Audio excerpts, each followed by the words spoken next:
ਮੇਰੇ ਵੱਲੋਂ ਸਾਰੇ ਵੀਰਾਂ ਨੂੰ ਸਤਿ ਸ਼੍ਰੀ ਅਕਾਲ ਤੇ ਮੇਰਾ ਨਾਮ ਹੈ ਜੀ ਗੁਰਪ੍ਰੀਤ ਸਿੰਘ ਤੇ ਮੈਂ ਪੂਰੀ ਦੁਨੀਆ ਦੇ ਵਿੱਚ ਬੈਠੇ ਸਿੱਖਾਂ ਨੂੰ ਗੁਰੂ ਨਾਨਕ ਦੇਵ ਜੀ ਦੇ ਪ੍ਰਕਾਸ਼ ਪੁਰਬ ਦੀਆਂ ਲੱਖ ਲੱਖ ਵਧਾਈ ਦਿੰਦਾ ਜੀ।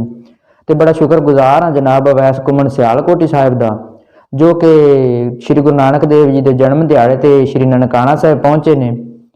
ਤੇ ਬੜਾ ਬਹੁਤ ਬਹੁਤ ਵੈਲਕਮ ਆਖਦੇ ਹਾਂ ਜੀ। ਪੂਰੀ ਦੁਨੀਆ ਦੇ ਵਿੱਚ ਬੈਠੇ ਸਿੱਖ ਉਹਨਾਂ ਦੇ ਬੜੇ ਧੰਨਵਾਦੀ ਨੇ ਤੇ ਸਾਨੂੰ ਬੜੀ ਖੁਸ਼ੀ ਹੋਈ ਕਿ ਸਾਡੇ ਪਾਕਿਸਤਾਨੀ ਭਰਾ ਵੈਸ ਘੁੰਮਣ ਸਿਆਲਕੋਟੀ ਦੇਸ਼ ਤੇ ਦੁਨੀਆ ਦੇ ਵਿੱਚ ਬੜਾ ਵੱਡਾ ਨਾਮ, ਮੋਟੀਵੇਸ਼ਨਲ ਸਪੀਕਰ ਨੇ, ਬੜੇ ਵੱਡੇ ਯੂਟਿਊਬਰ ਨੇ ਤੇ ਉਹਨਾਂ ਨੇ ਸ੍ਰੀ ਗੁਰੂ ਨਾਨਕ ਦੇਵ ਜੀ ਦੇ ਜਨਮ ਦਿਹਾੜੇ ਤੇ ਆ ਕੇ ਤੇ ਸਿੱਖਾਂ ਨੂੰ ਬੜਾ ਵੱਡਾ ਤੋਹਫਾ ਦਿੱਤਾ ਹੈ ਤੇ ਸਿੱਖਾਂ ਤੇ ਮੁਸਲਮਾਨਾਂ ਦੇ ਭਾਈਚਾਰਕ ਸਾਂਝ ਦਾ ਬੜਾ ਵੱਡਾ ਸਬੂਤ ਦਿੱਤਾ ਹੈ। ਤੇ ਵੈਸ ਘੁੰਮਣ ਸਿਆਲਕੋਟੀ ਜੀ ਤੁਹਾਡਾ ਬਹੁਤ ਬਹੁਤ ਵੈਲਕਮ, ਤੁਹਾਡੀ ਬੜੀ ਮਿਹਰਬਾਨੀ ਜਨਾਬ।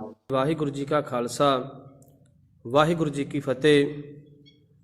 ਸਾਡੇ ਸਤਿਕਾਰਯੋਗ ਅਵੈਸ ਘੁੰਮਣ ਸਿਆਲਕੋਟੀ ਜੀ, ਜੋ ਕਿ ਤੁਸੀਂ ਸ਼੍ਰੀ ਨਨਕਾਣਾ ਸਾਹਿਬ ਕਰਤਾਰਪੁਰ ਸਾਹਿਬ ਵਿਖੇ ਸਤਿਗੁਰੂ ਧੰਨ ਧੰਨ ਸ਼੍ਰੀ ਗੁਰੂ ਨਾਨਕ ਦੇਵ ਜੀ ਦੇ ਗੁਰਪੁਰਬ ਦੇ ਮੌਕੇ ਉੱਥੇ ਪਹੁੰਚੇ।